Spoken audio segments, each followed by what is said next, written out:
ఇది 9 నెలల క్రితం జరిగింది. ప్రతిరోజు ఉదయాన్నే నా సోదరి నన్ను స్కూలుకు రవాణా చేస్తుంది. ఆమె ఎప్పుడు వెంటుకు వాసన వేసుకుని, జుట్టు తిప్పుకుని, మేకప్ సరిగ్గా వేసుకుని ఉంటుంది. కానీ ఒక రోజు నేను తొందరగా కిందకి వచ్చాను.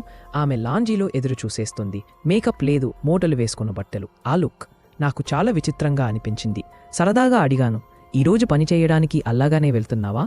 ఆమె వెనువెంటనే మామూలు కనబడిని చిరునవ్వుతో కళ్ళు మెరిపించి తెలియకుండా నా వైపు చూస్తుంది. నాకు చల్లగా వేచిపోయింది.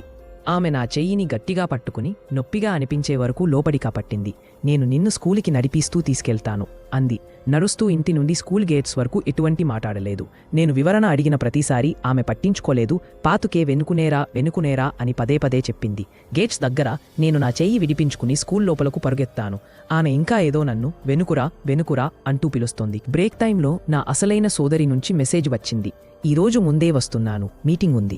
ఆమె కార్లో ఉంది, బాగా తయారుగా ఉంది. నాకు ఉదయాన్నే తోడుగా వచ్చిన వ్యక్తిలా ఏమీ లేదు. ఆ మెసేజ్ చూసినప్పుడే నాకు రక్తం చల్లబడిపోయింది. అప్పటి వరకు నేను ఎవరు తోడుగా ఉన్నానో తెలియదు.